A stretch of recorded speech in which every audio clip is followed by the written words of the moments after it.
ఆయనలో ఉన్నటువంటి గొప్ప లక్షణము విశ్వాసం సంపాదించుకున్నాడు, గొప్ప ప్రార్థనాపరుడు, ధనమును తృణీకరించిన వాడు, ధనమును ఆశించిన వాడు కాదు. ఒక్క నూలు పోగైనా నాకు అవసరం లేదు అన్నాడు. అంతేకాదు ఇక్కడ చూసినప్పుడు చదవండి, దయచేసి కాళ్ళు కడుక్కొని అలసట తీర్చుకొనవలెను, కొంచెం ఆహారం తీర్చేదను. ఎవరికి? తండ్రి కుమార పరిశుద్ధాత్మలకు ఆతిథ్యం ఇచ్చేవాడిగా ఉంటున్నాడు. అంటే ఆ దినాల్లో తండ్రి కుమార పరిశుద్ధాత్మల వారికి కనిపించారు. ఈ దినాల్లో తండ్రి అయిన దేవునికి ఈ లోకానికి ఎవరు మధ్యవర్తి? ఒక సేవకుడు. యేసు ప్రభువారు మనకి మార్గం సరళం చేశాడు. దేవుణ్ణి రుచి చూపించేవారు ఎవరంటే ఒక దేవుని సేవకులు. ఆతిథ్యం ఇచ్చేవాడిగా ఉంటున్నాడు. ఎవరు? అబ్రహాము గారు. వచ్చిన వారికి కానీ మంచినీళ్ళు తాగుతారా? కొంచెం భోజనం చేస్తారా? అలసట తీసుకుని వెళ్తారా? చూసారండి ఎంత మంచి లక్షణాలు ఉన్నాయో. కనీసం దేవుడు చేసిన పనికి కొంతమందికి కృతజ్ఞత ఉండదండి. కృతజ్ఞత కలిగి ఉండాలి. ఈ అబ్రహాం గారిలో మనం చూసినప్పుడు ఎన్ని మంచి లక్షణాలు ఉంటున్నాయండి, ఎంత గుడ్ క్వాలిటీస్ అండి.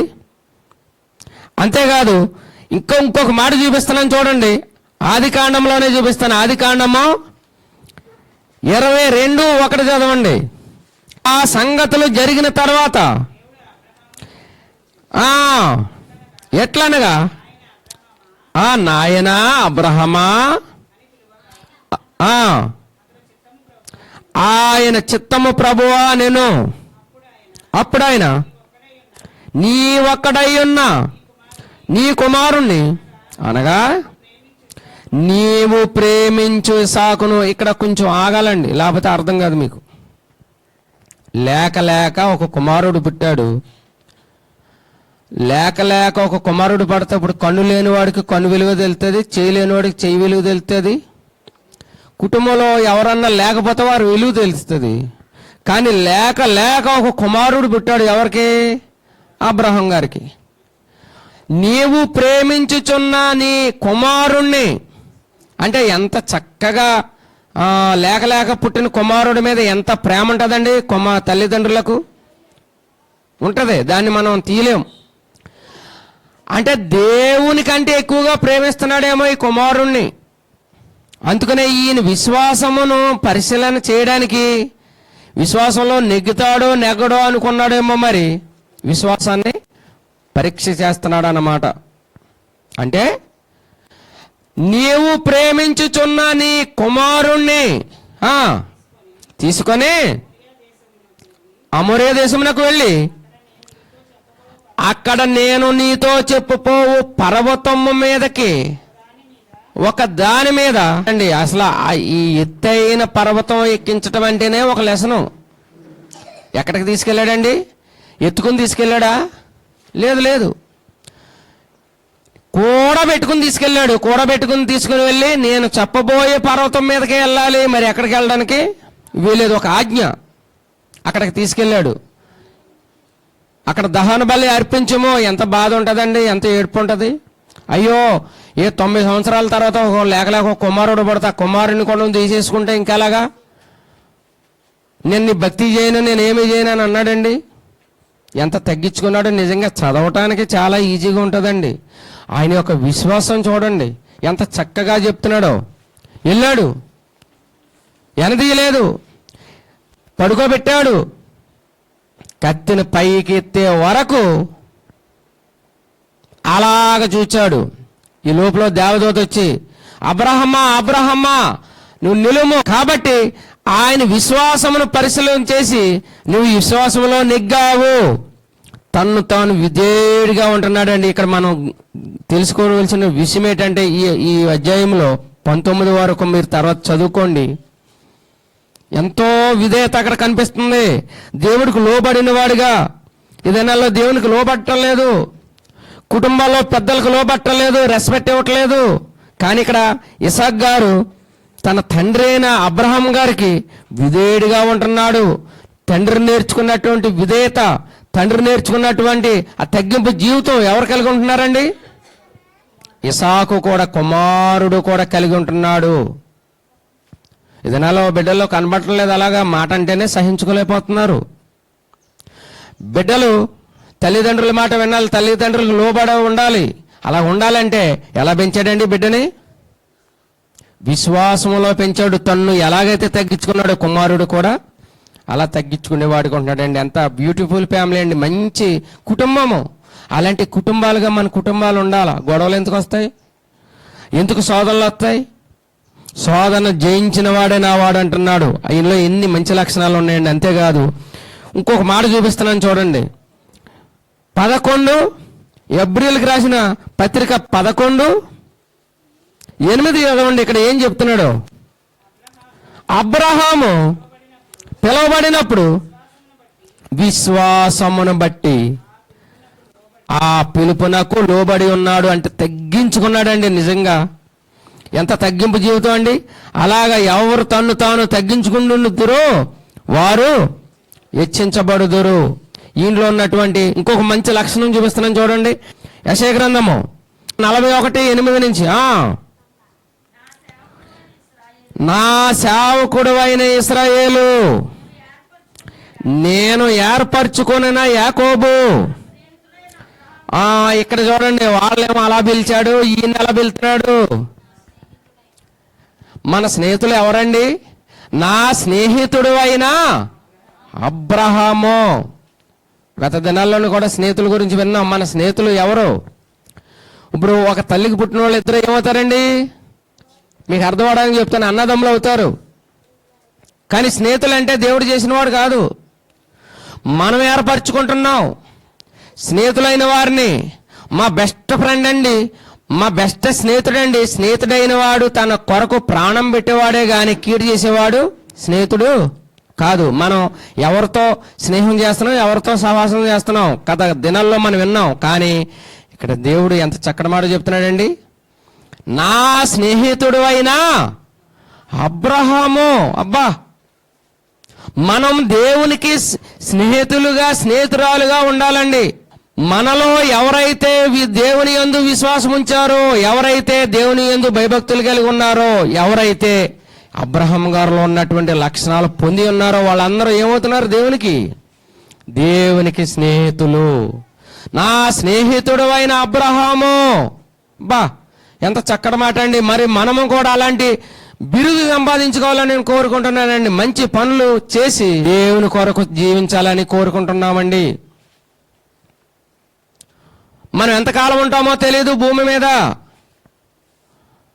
ఒకరి జన్మ దినము కంటే ఒక మరణ దినం మేలంటుంది. వారి పేరు, మంచి పేరు సంపాదించగలండి. ఎండి బంగారములు సంపాదించుకుంటే కంటే మంచి పేరు కోరదగినది. ఈయన అబ్రహాం గారు మన మధ్య లేరు, కానీ ఇప్పటికీ కూడా ఆయన గురించి మనం మాట్లాడుకుంటున్నాం, మనం చెప్పుకుంటున్నామంటే ఈయన గురించి ఎవరు సాక్ష్యం చెప్తున్నారు? ఎవరు చెప్తున్నారు? స్వయంగా దేవుడే చెప్తున్నాడు. నా స్నేహితుడు అయిన అబ్రహాము. అలాంటి మంచి పేరు మన కుటుంబ సభ్యులు కూడా సంపాదించుకోవాలండి. నువ్వు ఏ అవస్థలో ఉన్నా, నువ్వు ఏ దేవుణ్ణి నమ్ముకున్నా మంచి పేరు సంపాదించుకుంటే కామ క్రోధ మద మత్సరములను ఎవరైతే జయిస్తారో, ఎవరైతే దేవునికి లోబడి ఉంటారో, అబ్రహాం గారిలో ఉన్నటువంటి లక్షణాలు ఎవరైతే పొందుతారో వీరు ఎక్కడున్నా పర్వాలేదండి. కానీ నేడు దినాల్లో భక్తి జరుగుతుంది, భయంతో కూడిన భక్తి లేదు. భక్తి అంటే ఒక 40 రోజులో, 30 రోజులో, 10 రోజులో ఉండేది కాదు. ఏదో ఒక సీజన్లో బట్టలు వేసుకొని మళ్ళీ తీసేసి 40 రోజులది ఒకసారి చేయటం కాదు. దేవుని పట్ల అబ్రహాము గారు వలె మంచి క్రియలతో కూడినటువంటి భక్తి చేయాలి.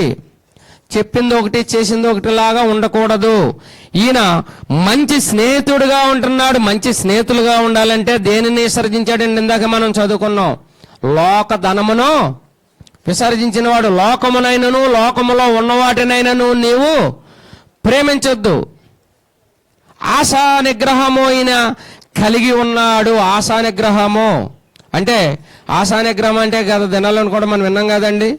ఎవరన్నా షాపింగ్కి వెళ్ళినప్పుడు అన్ని చూసి రావటమే కానీ ఏమి కొనుక్కోకూడదు. దాన్ని ఆశా నిగ్రహం అంటారు. చూసిందల్లా కొని బుట్టలు వేసేయటం కాదు, చూసిందన్నల్లా కొని ఎక్కడెక్కడో పెట్టడం కాదు. మనకి అవసరమైనవి కొనుక్కోవాలి, మన అవసరాలు తీర్చుకోవాలి. కానీ చూసిందల్లా కొనేసుకుంటాం, దాన్ని ఆశా నిగ్రహం అంటారు. అంటే అబ్రహాము గారిలో ఉన్నటువంటి లక్షణం ఏంటండి? తృణీకరించాడు. లోకమునైనను లోకములో ఉన్నవాటినైనను ఆయన ఏం చేశాడండి? తృణీకరించాడు, ప్రేమించలేదు. మనము కూడా ఇంకో చోట ఏమంటాడంటే, లోక స్నేహము దేవునితో వైరమని మీరు ఎరగరా? ఎవరైనాను లోకమును స్నేహించిన ఎడల దేవుని స్నేహం వారితో ఉండదు. ఎంత చక్కగా చెప్పాడండి. అబ్రహాము నా స్నేహితుడు, మనము కూడా దేవునికి స్నేహితులుగా ఉండాలి. ఇంకా దేవునికి ఇచ్చే దాంట్లోనూ దేవునికి ఎంతో చక్కగా చేసేవాడు. అంటే అండి, ఇది ఎక్కడ ఉందండి? ఇది కూడా ఉందా బైబిల్లో అని అనుకోవచ్చు. కానీ 14:20 చదవండి. ఆదికాండము 14:20. నేను ఎప్పుడు వీటి గురించి బోధ చేయలేదు, కానీ ఇప్పుడు అబ్రహాం గారిలో ఉన్న లక్షణాల్లో ఇది కూడా ఒకటి ఉందండి. నీ శత్రువులను సర్వోన్నతుడైన దేవుడు స్తుతింపబడును గాక అని చెప్పాను. అప్పుడు అతడు అన్నిటిలో ఇతనికి 10వ వంతు ఇచ్చెను. దేవునికి స్తోత్రం కలుగును గాక. దేవునికి మనం ఇచ్చినందువలన మనము భిక్షగాళమైపోండి లక్షాధికారులు అవుతారు. అంటే దేవుని వాక్యము ఇచ్చి శోధించమనుంది. అప్పుడు మన కొట్టల్లో ధాన్యము సమృద్ధిగా ఉంటుందంటండి. దేవునికి స్తోత్రం కలుగును గాక. అబ్రహాం గారిలో ఎన్ని మంచి లక్షణాలు ఉంటున్నాయండి. అన్నిటిలోనూ ఒక ఆనపకాయ ఉందని, ఒక ఆనపకాయ కోడిగుడ్లోనే, కోడిగుడ్లో తేటం కాదు, కానీ దేవుని దగ్గర నమ్మకస్తులుగా ఉండాలి. అబ్రహాం గారిలో మంచి లక్షణాలు కలిగి ఉంటున్నాడండి. ఈయన అబ్రహాం గారు ఉట్టినే ఆయన మూల పురుషుడైపోలేదు, ఉట్టినే దేవుని దగ్గర మంచి స్టాంప్ సంపాదించుకోలేదు. ఈ క్రియలతో కూడిన భక్తిని ఎవరు చేశారండి? అబ్రహాం గారు చేశారు. మనము కూడా మంచి భక్తిని చేసేవారుగా ఉండాలి. దేవుని పట్ల విధేయత, మంచి విశ్వాసము, మంచి ప్రార్థన, మంచి ప్రేమ, ఇవన్నీ మనం కలిగి ఉన్నట్లయితే ఎంతగా దీవిస్తాడండి, మనల్ని ఎంతగా ఆశీర్వదిస్తాడు. గనుక ఈ సమయంలో దేవునికి మనం ఎంత అయినా కృతజ్ఞతాస్తుతులు చెల్లించవలసి ఉన్నది. అబ్రహాం గారిలో ఉన్నటువంటి మంచి లక్షణాలు మనం అందరము పొందుకోవాలని దేవుడు కోరుచున్నాడు. ఇంకొక మాట చెప్పి నేను ముగిస్తానండి. ఎబ్రిల్కి రాసిన పత్రిక 11వ అధ్యాయము 10వ వచనం చదవండి. చాలా చక్కటి మాట పొందుపరచుండి ఇచ్చాడు బైబిల్లో. ఇయాలనగా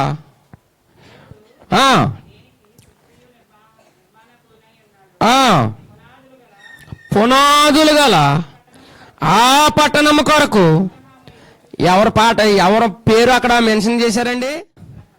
అబ్రహాం గారి యొక్క పేరు అక్కడ రాసి పెట్టాడు.